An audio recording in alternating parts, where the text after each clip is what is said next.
So this session is going to talk about integrating the spaces that we've got to do our teaching in this year. I'll do a quick summary of where we are now before I move on to a general approach. The approach that I'm going to suggest in these slides, it's not going to fit everyone's pattern because we know that people have got different timetables, different subjects, different styles, but hopefully there'll be something in here that you can reuse. So I'll start with where we are. Well, there are some baselines that the university has put in place.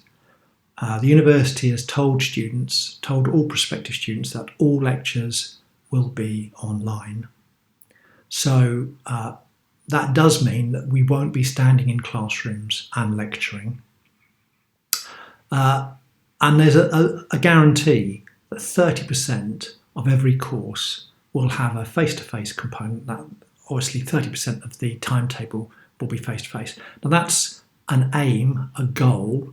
I don't think we're in a situation where anyone is going to be actually counting up the number of hours.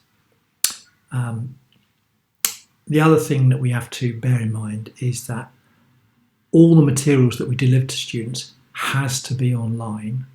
There's going to be a great deal of variability in student attendance, with lockdowns being introduced, the possibilities of a second wave, staff suddenly be told that they have to stay at home. So the pragmatic approach here is for all material to be online, no matter how much face-to-face we actually have. Now in Kingston Business School, what that's actually been translated into is 1.5 hours face-to-face a module a week and 1.5 hours scheduled online synchronous activity. And when that's sort of averaged out, I mean, a lot of modules have 3 hours, and so we're doing better than 30%. Some modules have more, some modules have less. We're using the 1.5 hours per module per week to give us that 30% contribution. Now, I know that there have been some rumours circulating about the possibility of actually recording face-to-face sessions. So just to be absolutely clear and to clarify what's going on, it will, in 99% of cases, not be possible to record sessions in teaching rooms. There are still some videos that some staff have seen which have been left over from the teaching pilot. There was a recording teaching pilot that was in operation last year. There are a tiny number of rooms which have that recording facility inside. Almost all staff won't have access to recording in rooms. There is a tiny provision being put in place for some subject areas like art or pharmacy, where the students have to build portfolios to demonstrate that they can actually do things. Those kind of technologies being very much targeted for those students and those courses. Unfortunately, the university just doesn't have the money to equip all the different teaching rooms, labs, lecture halls with the technology that would be required to record and capture those sessions. So that's not possible, I'm afraid. Some staff have actually also asked about, is Teams going to be the sort of the priority in our forthcoming teaching? Is that going to be the place where students go? Well, no. Canvas will remain as the landing place for students to go, the source of where all their teaching material will be. It will be where our slides, recorded slides, activities, assessment, all of that will still take place in Canvas. We will have Teams alongside that to supplement that. But for most students, what they will do is they will start in Canvas and then they will actually click in Canvas and go into Teams from Canvas if they're doing any kind of synchronous video or anything like that. And that 1.5 face-to-face and 1.5 online scheduled time, that tends to be the pattern for most modules There is variability. I will just say we have some part-time courses, sort of part-time evening courses, part-time day courses and weekend courses, where they are offering a very different pattern of attendance and engagement. And those things are being negotiated between the course director, the head of department and timetabling. But most of our modules, most of our full-time modules do have that pattern of 1.5, 1.5 and the online space. So what I'm going to talk about today is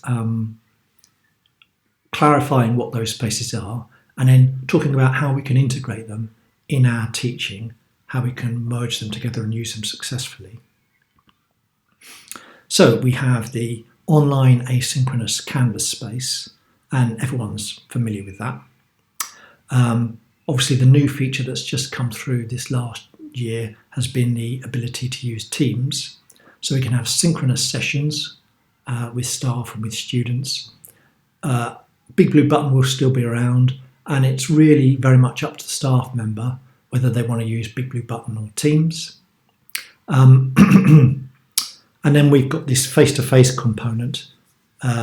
We still have access to the classroom. So I'm just going to walk my way through those. So our priority has to be creating our online blended hybrid teaching. And in the previous sessions, I've talked about these kinds of patterns where you start off very much the approach that most staff members will take is to cut your pre-existing slides into smaller chunks and narrate them in some way, and then you'll publish them, and either you'll put them on YouTube or you'll put them on MS Stream. Many staff members are using MS Stream quite successfully. If you're a bit worried about issues of copyright or you're reusing slides from publishers, then you can put them on MS Stream. That's absolutely fine because we have complete control over that. Alternatively, you might have some slides and then you might have some bigger activity that's going to consume the students' time for that week with some summing up activity, something like that. Again, one size doesn't fit all. It's very much going to vary depending upon the nature of the subject. And I've talked about if you are going to use narrated slides, it's always worthwhile having some mini activity like a reinforcement activity after each one, a small multiple choice test, or get them to reflect on what they've watched in a discussion forum, something like that. The other advantage, the main advantage of having that mini activity, that reinforcement activity, is if you set it up correctly in Canvas, you can actually use that as a measure of engagement. You can actually see how many students are actually answering. Even if it's 5 multiple choice questions after a little video, you'll be able to see have they actually watched the video and done the questions. And what we've advocated is using the ABC model, and we've got the little spreadsheet. We've asked all module leaders to put that together so they can construct a plan for what their suggested activities will look like. Now, the synchronous space that we have, that's obviously going to be in Teams or Big Blue Button, and that's typically going to be 1.5 hour session online scheduled into the timetable. Now we do need to bear in mind, there is no guarantee that all students will attend this session, will actually turn on their computer and use this session. We don't know what will actually happen. One of the perils of actually reaching into the home environment is that there are many things that will just get in the way of them actually attending that session. It is timetabled, but to use that session, you will actually have to create the session in Teams or in Big Blue Button and put the link into Canvas yourself. So that's worthwhile. Just bear that in mind. Even though it appears in your calendar and in the student's calendar, there is nothing to click on. Students don't have an easy way of actually accessing that session. So you will actually need to create that session and link yourself. Both Teams and Big Blue Button do allow you to record that session. So you could record that, and then it will end up in MS Streams, and you could put a link through into the Canvas page for those students who miss it. The third and final space, of course, is the classroom. That's timetabled. Some modules will have one of those. Obviously, some modules will have many of those. It depends on the rooms that are available, the number of students in the module. And there are questions about this. Are the students going to want to attend? Will we see the same students every week? Just to reiterate then, for most staff, there won't be recording facilities available in that space. So the obvious next question is, how do we integrate those spaces together? So I'm going to talk about an approach that you can use here, but I do want to emphasise that one size does not fit all. I've had conversations with a few different people, and in each case, their approach has been different, slightly different, or in one case, very different to what I'm talking about here. But this is an approach that I've seen that's common in lots of modules. The priority is going to be having everything online and then pivoting part of that online activity into the synchronous space. So taking some of that online activity into the classroom, or taking some of that online activity into Teams. Now you have to remember, of course, that line about everything has to be online, and you cannot guarantee that students will be attending those two spaces.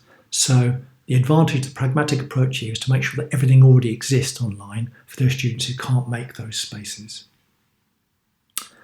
So here's a typical pattern that we might have: narrated slides, activities, some sort of bigger activity and a summing up activity. And what we could do is we could just simply look at that for the week and go, right, I'm going to pivot part of that. I'm going to take out a small part of the slides and one of the activities, and I'm going to repeat that in class for those students. Or I could do it in Teams.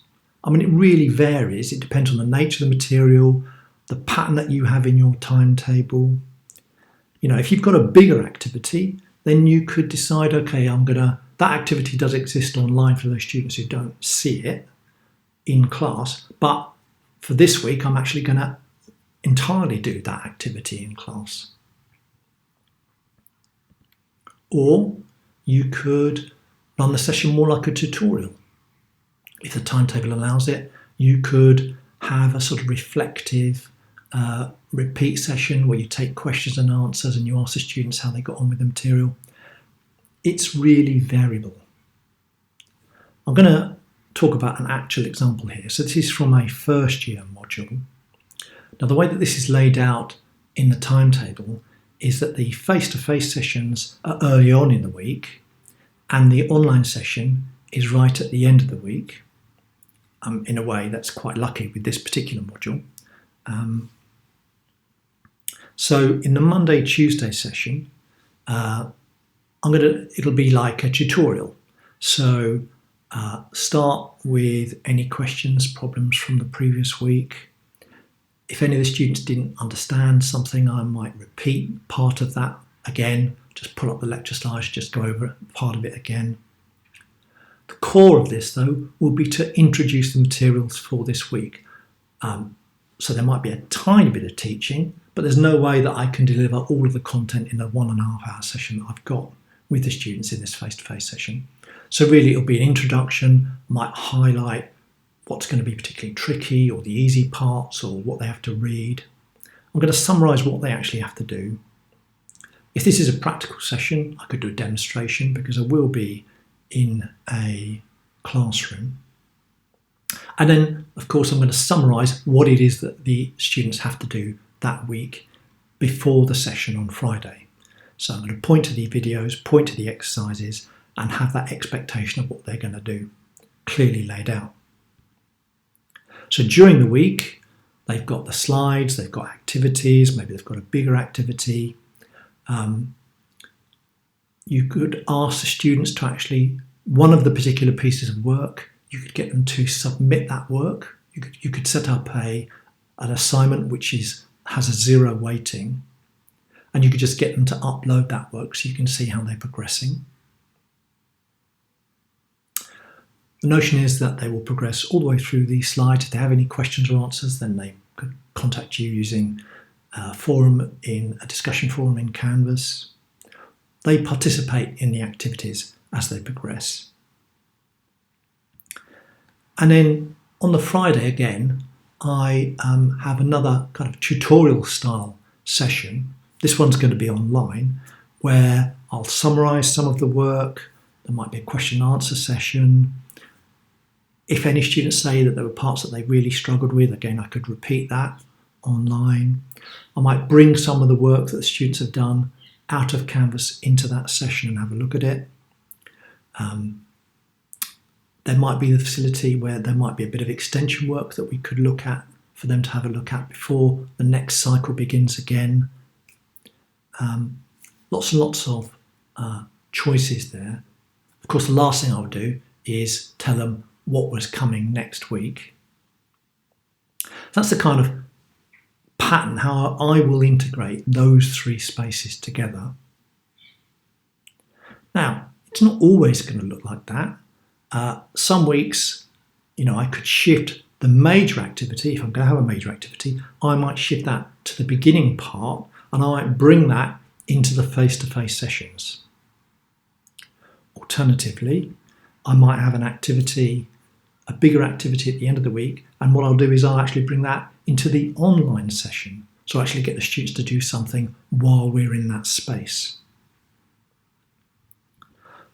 Third alternative, some weeks I might dedicate that larger space for an activity just to the assessment. And the assessment, we could have an assessment briefing in that online session, or I know at level 4, for example, in some subject areas, we actually have tests, and we will be running the online tests in that online session. So a few tips. Keep an eye on the amount of time that you're suggesting the students will participate in. You really want to make sure that all the activities and the things that you put into Canvas add up to the same number of hours, be it 3 hours, 4 hours, whatever it is. Be explicit about how long you want students to spend on an activity. So if you give them some reading or participate in something, I would very much say something like, spend no more than 30 minutes on this, or you should aim to spend 45 minutes on this, because students won't be able to pick up the implicit cues about how long they should work on something. You don't want somebody to spend hours and hours and hours working on something that should have only been 20 minutes. You are going to spread activities out using those 3 spaces, but make sure you've got clear deadlines. So in the pattern that you've seen in that example, I will obviously say, I would have expected you to have done these things by Friday, so that you can, so I can then summarise and we can then talk about those in that final session.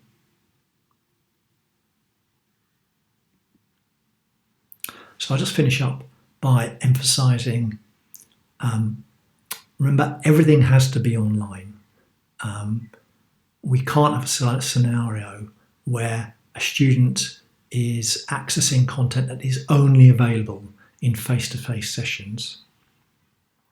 The advantage of the synchronous space online, of course, is and the face-to-face is it is a place for us to emphasise our teaching presence. It is too easy for an online course for lecturing staff just to sort of basically disappear. We know that leads to student complaints. Always think about reusing, pivoting, doing more tutorial style activities with the students when you actually have them face to face. That will create a better experience for the students.